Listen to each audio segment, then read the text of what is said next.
Atulji, I'm really glad you brought up that point, especially about the civilizational awakening that's probably happening at this point because of a lot of factors. And if we were to weigh in on what is happening in our neighborhood in Afghanistan itself, you are seeing a re-emergence of a radical form of Islam, where Sharia is imposed, where women's rights are snatched away, where children don't have a future. And the worst part is that a lot of people in Uttar Pradesh, in India, are actually sympathizers. And I'm not talking about probably terror sympathizers. I'm talking about Islamic scholars and poets and known academics. Why is this happening, and what are your thoughts on this? See, it's really ironical, when a sort of a free expressionist, which is an artist in its purest form, starts to support something that is essentially all about curtailment of expression. Sharia or radical most Islam, which is, it is, first of all, I think it'll be slightly inappropriate to say that, this is happening in Afghanistan.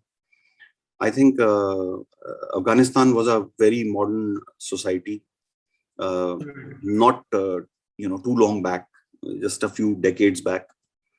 And it was totally destroyed by certain, practitioners of radical Islam or the supporters of radical Islam in the Middle East. Afghanistan is a geographical problem of the world because it's a neighbor of Pakistan. One of the most important things that one must consider while talking about Afghanistan is that Pakistan has never acknowledged the Durand Line. Pakistan believes that a part of Afghanistan is their territory. It is obviously Pakistan, lives in a mode where they believe they have to convert India to Islamic nation. They obviously have to. They have a total desire of taking over Afghanistan. One of the gravest mistake of modern history is the creation of Pakistan, a country that came into existence because of a religion. And so when they say Pak, they, quote unquote, for the world, they pronounce it as a purest form of Islam. But the fact, the purest form of Islam, as per the the radicals in Pakistan, is absolute the law of Sharia, a totally controlled society, no democracy whatsoever at all, and infinite restrictions on the way of living. Afghanistan is by itself not such a big problem. The problem is Pakistan. Pakistan, in its never-ending endeavor of ruling neighborhood, has deep roots with Taliban. They've, I don't know why the world doesn't look at it this way, but they have actually, for every terrorist activity in the world, there is somewhere a root in Pakistan. And yesterday only I was going through a report which said that, Bajwa, who's the head of Pakistani army, yes, had visited Afghanistan on 10th of May. And immediately after that day, maybe from 11th or 12th, Pakistani army, which has multiple sort of camouflages to enter a country. So they started entering Afghanistan.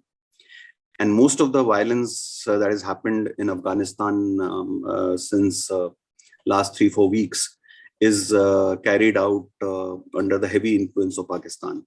right. So the demon or the vulture here, of course, Afghanistan is a land of nomads, of warlords.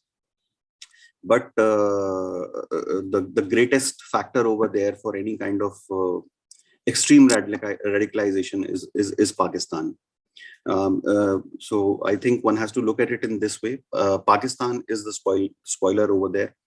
And right now, See, you cannot, when a society, a certain kind of society is nomads or warlords, not from now, but for hundreds of years.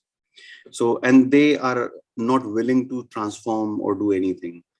I am sure that, they can find a way to live within themselves. But when a certain other nation, which is the sponsor of terrorism in this world, uses the warriors of that tribe Right. to fight its own wars worldwide, then I think it becomes a very brutal force Absolutely. against humanity. So I think the solution to the Afghan problem is not in Afghanistan. A society can decide to live under the Sharia law till such time it is not impacting the lives of rest of the world.